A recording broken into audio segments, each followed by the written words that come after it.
Assalamualaikum warahmatullahi wabarakatuh. Kami dari kelompok 1 Aljabar Linear dan Matriks yang terdiri dari anggota saya sendiri Ihsan Fadilah Azizi, lalu ada Muhammad Guntur Nugraha dan Muhammad Iqbal Aziz Al-Zidane.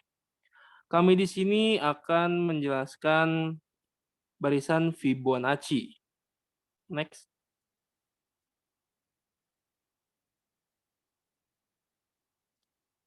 Barisan Fibonacci. Pada tahun 1202, Leonardo of Pisa yang dikenal dengan Fibonacci mengemukakan masalah sebagai berikut. Misalkan mula-mula ada sepasang kelinci jantan dan betina yang baru lahir setiap bulan. Kelinci-kelinci yang sudah berumur 2 bulan akan beranak 2 ekor kelinci jantan dan betina. Carilah banyaknya kelinci setelah 12 bulan dan secara umum setelah N bulan. Penyelesaian. Pada bulan ke-0 ada satu pasang kelinci, sebutlah pasangan A. Pada bulan ke-1 tetap masih ada satu pasang kelinci A karena belum cukup umur untuk beranak. Pada bulan kedua, pasangan A mempunyai sepasang anak, sebut pasangan B. Jadi, total ada 2 pasang kelinci. Pada bulan ketiga, pasangan A mempunyai sepasang anak lagi, sebutlah pasangan C. Tetapi, pasangan B belum punya anak karena belum cukup umur. Total 3 pasang. Pada bulan keempat, pasangan A mempunyai sepasang anak lagi, sebutlah pasangan D. Pasangan B juga mempunyai sepasang anak, sebutlah pasangan E. Total 5 pasang kelinci, dan seterusnya.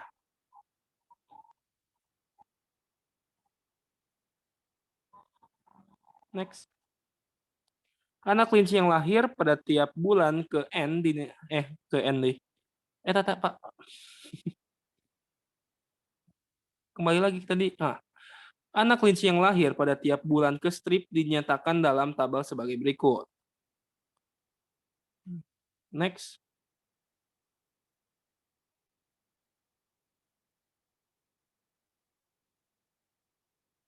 Iya kehalangan deh. Karena aku nula.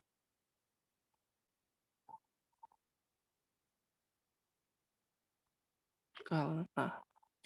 Misalkan XN menyatakan banyak pasangan kelinci yang hidup pada bulan ke N, N lebih besar dari 1. Maka X1 sama dengan 1, X2 sama dengan 1, X3 sama dengan 2, X4 sama dengan 3, dan X5 sama dengan 5. XN terbentuk dari dua hal yaitu XN min 1, pasang kelinci dari bulan sebelumnya, ditambah dengan jumlah pasangan anak yang dilahirkan. Karena kelinci yang mempunyai anak adalah yang berumur minimal 2 bulan, maka jumlah pasang anak yang diperoleh sama dengan jumlah kelinci pada 2 bulan sebelumnya, yaitu XN min 2. Keluarkan.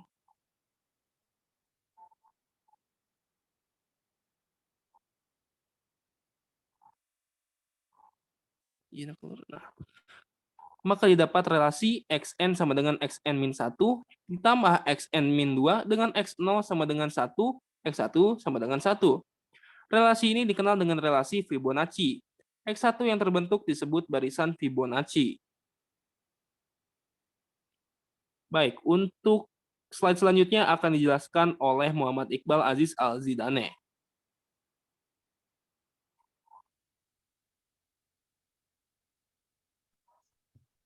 Baik, untuk sekarang kita akan membahas barisan Fibonacci di bagian rumus-rumus yang akan saya jelaskan nanti. Di sini sebagai contoh X1 sama dengan 1 dan X2 sama dengan 2. Dengan kita memiliki rumus Xn sama dengan Xn min 1 ditambah Xn min 2, kita akan menentukan barisan Fibonacci dari setiap suku. Seperti suku ketiga dari barisan Fibonacci dari suku ketiga adalah 2. Dikarenakan Xn-1 ini diambil dari X2, X3 dikurang 1 yaitu X2, terus lalu Xn-2 ini X3 dikurang 2 jadi X1, di mana X2 sama X1 ini sama-sama bernilai 1. Jadi 1 ditambah 1 sama dengan 2. Lalu untuk yang keempat, caranya sama seperti tadi, 4 dikurang 1 jadi 3, dan 4 dikurang 2 jadi 2. Di mana setiap suku tersebut memiliki nilai 2 dengan 1, lalu seterusnya. Rumus tersebut dikatakan rekursif karena sejumlah n-1 suku pertama harus dihitung sebelum suku ke n dapat dihitung. Dalam proyek ini, Anda akan menggunakan nilai eigen dan diagonalisasi untuk mendapatkan rumus eksplisit suku ke n dari barisan Fibonacci.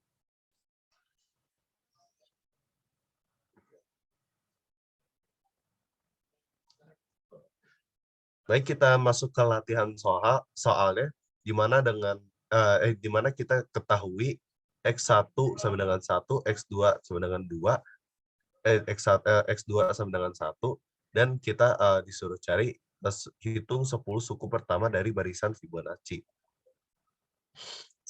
Caranya sama seperti tadi, di mana suku ketiganya itu X1 ditambah X2, yaitu bernilai 1 ditambah 1 lalu 2, dan seterusnya hingga X10 sama dengan X8 ditambah X9 sama dengan 21 ditambah 34, itu 55.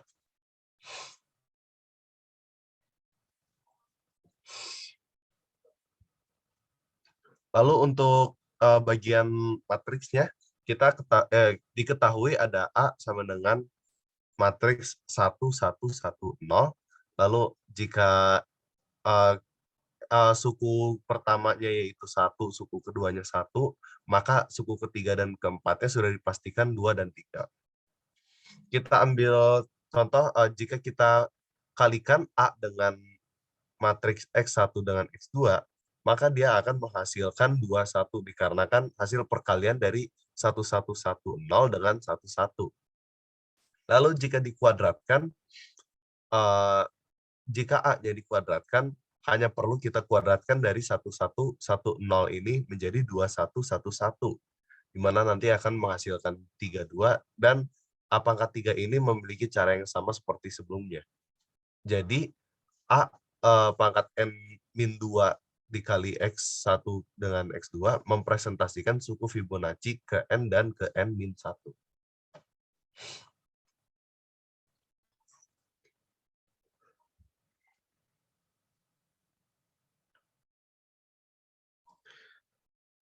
Lalu untuk yang ketiga kita lihat ada diketahui A sama dengan 1110, dan kita disuruh cari matriks P sehingga P pangkat min 1 dikali A dikali P sama dengan D adalah matriks diagonal. Lalu kita lihat di sini caranya, ada P pangkat min 1, AP, P pangkat min 1 sama dengan P, DP pangkat min 1. Kenapa bisa begini? Dikarenakan P pangkat min 1 kali A dengan P itu adalah D, seperti pernyataan yang di atas. Maka di tengah ini bisa kita ubah menjadi D, di mana P dikali D dikali P pangkat min 1. Nah, jika diperhatikan di sini, P pangkat min 1 dikali A dikali P sama dengan D, ini P pangkat min 1 dengan P-nya bisa dipindah ke kanan, di mana nanti A ini akan bernilai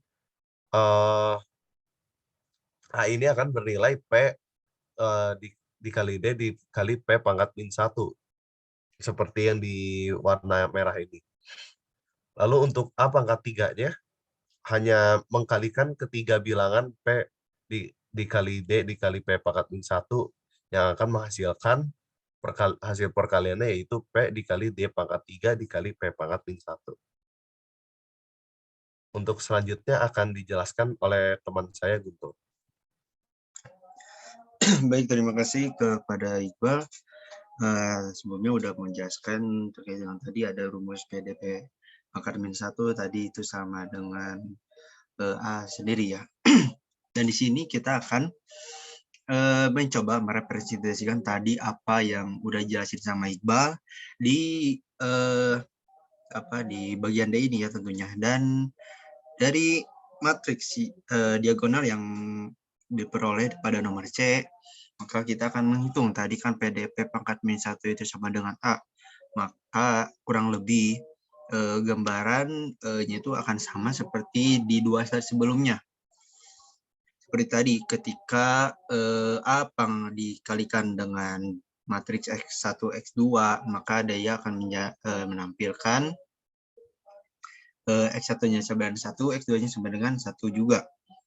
Maka itu akan merepresentasikan merepresentasikan suku Fibonacci ke-1 dan ke-2. Begitupun seterusnya ketika A ini pangkat 2, ini akan merepresentasikan Fibonacci ke-3 dan ke-2.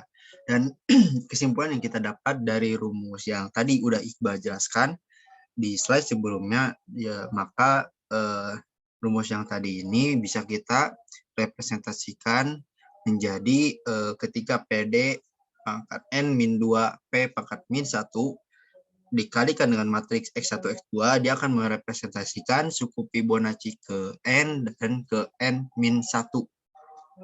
Begitu.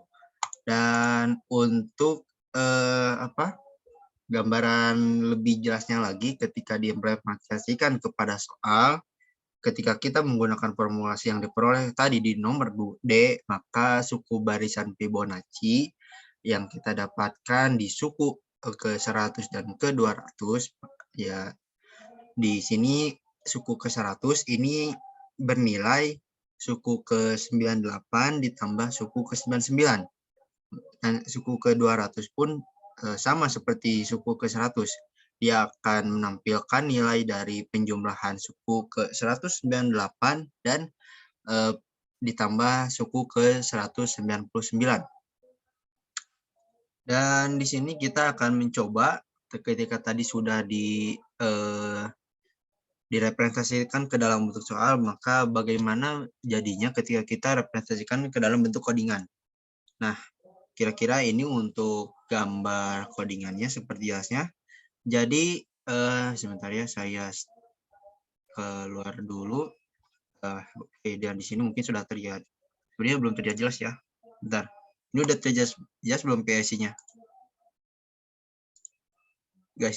Woi. Kumaha. Jelas, PIC-nya bro, guys, jelas. kelihatan? Udah? Jelas. PIC. Jelas. Oke, siap. Nah, di sini programnya seperti biasa kita akan membutuhkan library seperti stdio.h, string, dan stdlib. Dan di sini kita akan mendeklarasikan dari jumlah, maka ini jumlah bulannya, jumlah bulan, dan I ini itu iterasinya. Nanti akan dibutuhkan iterasi ketika menentukan barisan Fibonacci-nya. Dan di sini kita tidak menggunakan variabel integer, tapi kita tidak menggunakan tipe data integer, tapi kita menggunakan tipe data double ketika menentukan suku-sukunya. Nah, ini kita membutuhkan suku ke N tadi kan ya, di soal sudah ada sudah dijelaskan. Lalu kita membutuhkan suku ke nolnya juga dan suku ke 1. Dan di sini kita akan menentukan tadi kan programnya ini di bahasan yang tadi dibahas oleh Ihsan Fadil. Ini menjelaskan anak kelinci, maka di sini ketika kita memasukkan jumlah bulan, maka data dari jumlah bulan itu akan kita olah untuk menampilkan hasil berapa anak kelinci yang dihasilkan setelah berapa bulan, kira-kira begitu. Nah, mungkin untuk jelasannya kita akan coba run kodenya. Sorry. Oke, kayaknya ada error nih.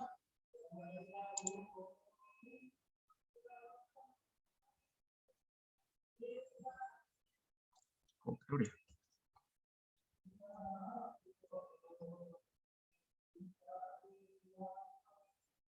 Oke. Tadi jumlah bulannya ketika suku ke-5 itu kalau tidak salah 8. Kita coba apakah 8.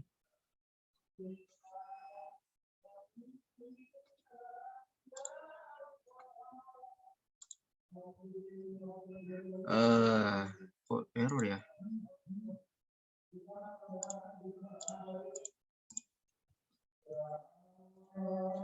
Bentar, kita coba sambil ini ya.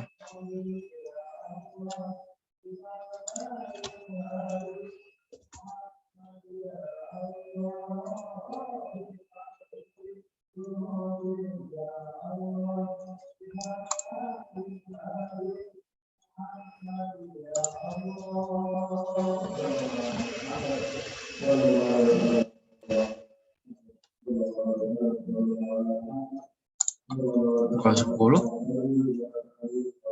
Oh iya, sorry. Oke, kita ke sini lagi. Kayaknya 5 deh benar. Iya, emang benar 5. Kenapa saya bingung? Sorry. Ini bikin kodenya error. Oke, tadi kan menentukan jumlah kelinci ya. Kita masuk ini kita 10 bulan. Nah, di sebulan ini akan dihasilkan sekitar 55 ekor dan ini sudah sesuai dengan apa yang ada di PowerPoint. Nah, ini ketika kita masukkan 10 bulan maka akan ada 55 anak kelinci. Jadi begitu untuk codingannya ya. Oke. Mungkin cukup sekian dari kelompok kami. Apabila ada kesalahan ataupun salah kata ataupun kesalahan penyampaian materi mohon dimaafkan. Terima kasih atas perhatiannya. Bila topik wal hidayah alias akhirul kalam. Assalamualaikum warahmatullahi wabarakatuh.